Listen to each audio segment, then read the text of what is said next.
बिस्मिल्लाहिर्रहमानिर्रहीम। अस्सलाम वालेकुम। Welcome back to my channel simple recipes. आज मैं आपके लिए अपने किचन में लेके आई हूँ बहुत ही ज़बरदस्त और मज़ेदार सी स्नैक की रेसिपी, जो हम बचे हुए चावलों से बनाएंगे। हमारे घर में अक्सर चावल बच जाते हैं और हमें समझ नहीं आता कि हम इसका क्या करें। तो आज मैं बताती हूँ कि आप इस चावलों से बचे हुए चावलों से बहुत ही मज़ेदार से यम्मी से पकोड़े बना सकते हैं। ये मेरे पास चावल हैं, आप देख सकते हैं। इसमें वाइट चावल बॉइल्ड हैं और बिरयानी के चावल सब मिक्स हुए हुए हैं। आधा कप मेरे पास बेसन है, ये देखें। और ये एक दरमियाने साइज़ की मैंने प्याज ले ली है, दरमियाने साइज़ का एक आलू है, और ये थोड़ा सा मेरे पास पनीर बचा हुआ था, ये मैंने इसमें ले लिया है। अगर आपके पास चीज़ है कोई सा भी आप वो यूज़ कर सकते हैं। 1 टेबलस्पून मैदा है, हाफ़ टी स्पून पिसी हुई लाल मिर्च है, एक छोटी हरी मिर्च ले ली है मैंने, हाफ़ टी स्पून कुटी मिर्चें हैं, और ये मैगी का एक साशे है। अक्सर मैगी में से मसाले बच जाते हैं।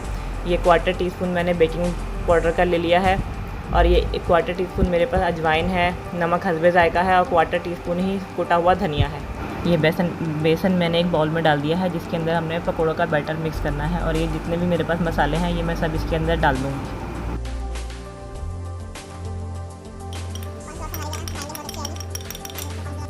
और ये मैगी का मसाला मैं इसके अंदर शामिल कर दूँगी, लेकिन ये पूरा हमने नहीं इसके अंदर डालना। हमने इसमें से सिर्फ 1 टीस्पून के करीब मैगी का ये मसाला इसमें डालेंगे, इससे बहुत ही अच्छा फ्लेवर आएगा हमारे पकौड़ों के अंदर। अब इस थोड़ा सा मैं पानी लेती हूँ और पानी से इसको अच्छी तरीके से मिक्स कर लूँगी। इसको एकदम आपने सारा पानी नहीं डालना, थोड़ा थोड़ा करके इसको हम पानी मिक्स करेंगे।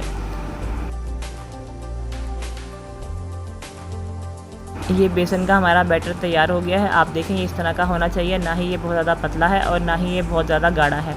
देखें इस तरह का ये होना चाहिए। अब मैं इसके अंदर ये चावल सारे ऐड कर दूँगी। ये देखें आप, मेरे पास सब तरह के चावल मिक्स हैं, बिरयानी के भी और वाइट वाले भी। ये सारे चावल इसके अंदर चले गए। अब ये प्याज इसमें डाल देते हैं। इसमें थोड़ी सी हरी प्याज भी मेरे पास एक रखी थी मैंने, वो भी इसमें डाल दी है। और ये एक दरमियाने साइज़ का आलू है, ये भी इसमें डाल देते हैं। और ये पनीर मैं इसमें डाल रही हूँ। आप चीज़ डाल दें, कुछ भी इसमें डाल दें, बहुत अच्छा फ्लेवर आएगा आपके पकौड़ों के अंदर। ये चावल के पकौड़े बहुत ही मज़े के बनते हैं। अब मैं इसको अच्छी तरीके से मिक्स कर लूँगी। ये हमारा गाढ़ा सा बैटर तैयार हो गया है। आपको सब चीज़ें, सब्ज़ी वगैरह और चावल सब नज़र आ रहा होगा। ये देखें, इसको हमने अब इतनी देर के लिए रेस्ट देना है जितनी देर तक हमारा ऑयल गर्म हो जाएगा। अब ये हमने ऑयल गर्म कर लिया है। अब हम थोड़े थोड़े करके इसके अंदर पकोड़े अपने डालेंगे।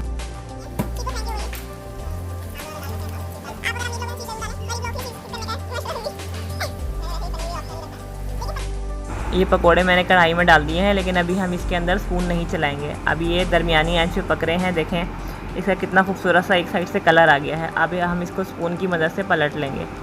दोनों तरफ से हमें ये मज़ेदार सा गोल्डन सा कलर चाहिए। और ये इतने मज़े के क्रिस्पी से पकोड़े तैयार होते हैं कि आप बना के अगर अपने मेहमानों को भी खिलाएंगे तो उन्हें भी यकीन नहीं आएगा कि ये आपने चावल के पकोड़े बनाए हैं। अब ये हमारे पकोड़े तैयार हो गए हैं। इसको मैं डिश आउट कर लेती हूँ।